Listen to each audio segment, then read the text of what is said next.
ನಡಿ ಈಗ ಶುರು ಮಾಡೋಣ.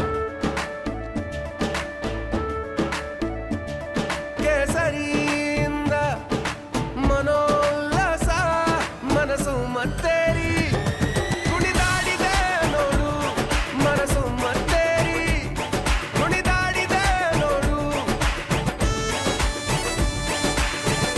ಕ್ಷಣ ಕ್ಷಣವೂ ಆಚರಿಸಿ ಕೇಸರಿ ಹಬ್ಬ. ವಿಮಲ್ ಬಾಯಲ್ಲಿ ಹೇಳಿ ಕೇಸರಿ.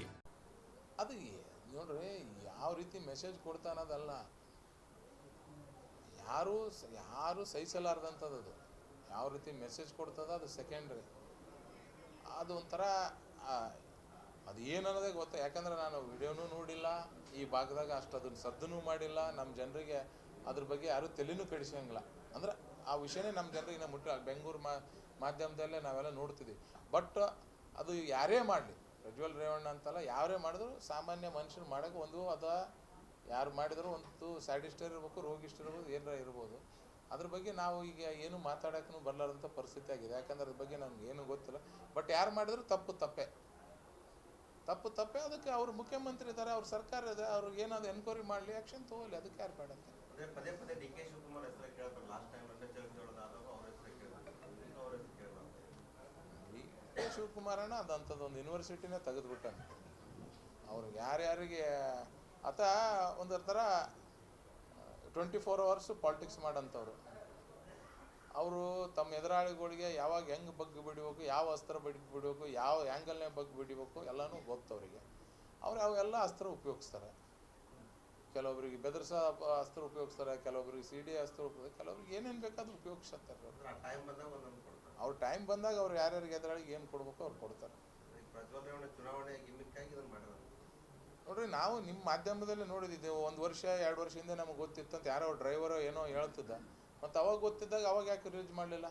ಅವಾಗೇ ಮಾಡಿ ಅಂಥದ್ದಿತ್ತಂದ್ರೆ ಇಷ್ಟೊತ್ತಿಗೆ ಅವ್ರು ಸಜಾನೆ ಮಾಡಿಸ್ಬೋದಾಗುತ್ತಲ್ಲ.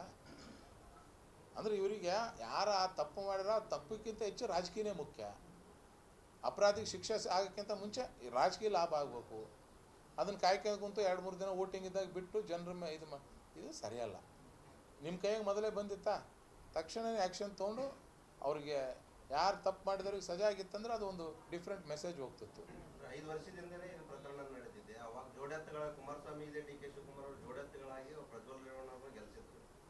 ಅದಾದ್ಮೇಲೆ ಈ ಬ್ಯಾಡ್ ಆಗೈತಿ, ಈ ಬ್ಯಾಡ್ ಆದಂತೆ ಹಿಂಗೆ ಮಾಡೋದು ನೋಡ್ರಿ. ಅವರು ತಮಗೆ ಯಾವಾಗ ಏನು ಬೇಕಾತೋ ಅಸ್ತ್ರ ಉಪಯೋಗಿಸ್ತಾರ. ಅವ್ರು ಯಾರು ಬೇಕಾದಾಗೂ ಇದು ಮಾಡ್ತಾರೆ. ನೀವು ಇದು ಈಗ MP ಎಲೆಕ್ಷನ್ ಆದಮೇಲೆ ನೋಡೋಕ್ಕಂತೀವಿ. ಸಿದ್ದರಾಮಣ್ಣನ ವಿರುದ್ಧನೂ ಯಾವ್ಯಾವ ಅಸ್ತ್ರ ಉಪಯೋಗಿಸ್ತಾರೆ ನಿಮಗೆ ಗೊತ್ತಾಗ್ತದೆ.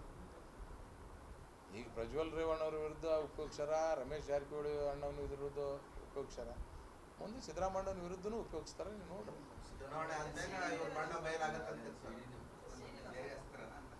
ನಾನು ಎಲ್ಲ ಅಸ್ತ್ರ ಅವ್ರಿ ಡಿ ಕೆ ಅಣ್ಣನ ಹತ್ರ. ಅದು ನೀವು ಕಾದ್ ನೋಡ್ರಿ ಡಿ ಕೆ ಅಣ್ಣ ಏನು ಬಿಡ್ತಾನಂತ ನೋಡ್ರಿ. ಆ ಕುಕ್ಕು ಡಿ ಕೆ ಶಿವಕುಮಾರ್ ಅಣ್ಣಗ ಮುಖ್ಯಮಂತ್ರಿ ಆಗ್ಬೇಕಾಗ್ಯದ. ಸಿದ್ದರಾಮಣ್ಣನ ಇಳಿಸಕ್ಕೆ ಬೇಕಾದ ಮಾಡ್ತಾನೆ. ನೀವು ನಾಳೆ ನೀವು ಬೇಕಾದಾಗ ನೋಡಕ್ಕಂತೀರಿ.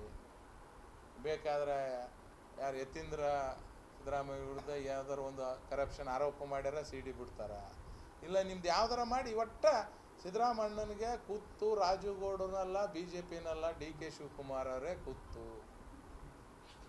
ಸಿದ್ದರಾಮಣ್ಣಗೆ ಹೇಳ್ತೀನಿ ನಾನು, ಸಿದ್ದರಾಮಣ್ಣ ಅವರೇ ನೀನು ಅಂಥವ್ರ ಜೊತೆಗೂ ಓಡಾಡೋಕೆ ಹೋಗಬೇಡ, ನಿನಗೇ ಕೂತಿರ್ತಾರೆ. ಅವ್ರ ಕಣ್ಣಿರೋದು ನಿನ್ನ ಕುರ್ಚಿ ಮೇಲೇ ಆದ.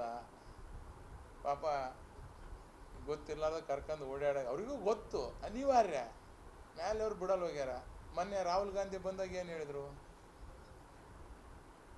ಡಿ ಕೆ ಶಿವಕುಮಾರ್ ಮುಖ್ಯಮಂತ್ರಿ, ಸಿದ್ದರಾಮಣ್ಣವರು ರಾಜ್ಯಾಧ್ಯಕ್ಷ ಅಂತ ಹೇಳಿದರು. ಅವ್ರ ಮನಸ್ಸಿನಾಗ ಅದು ಆಲ್ರೆಡಿ ಪ್ಲ್ಯಾನ್ ನಡೆದದ. ಅವರು ಒಟ್ಟ MP ಎಲೆಕ್ಷನ್ ಆದಮೇಲೆ ಸಿದ್ದರಾಮಣ್ಣಗೆ ಏನೋ ಒಂದು ಕೂತಾರಂತ ಪ್ಲ್ಯಾನ್ ಮಾಡಕತ್ತಾರೆ. ಎಲ್ಲ ನಡೆಸ್ಯಾರ ಅವರು. ಎಲ್ಲ ಅವ್ರ ಹತ್ರ ಎಲ್ಲ ಅಸ್ತ್ರಗಳವೆ. ಯಾವ ಅಸ್ತ್ರ ಇದು ಮಾಡ್ತಾರೆ ಏನೋ ಗೊತ್ತು.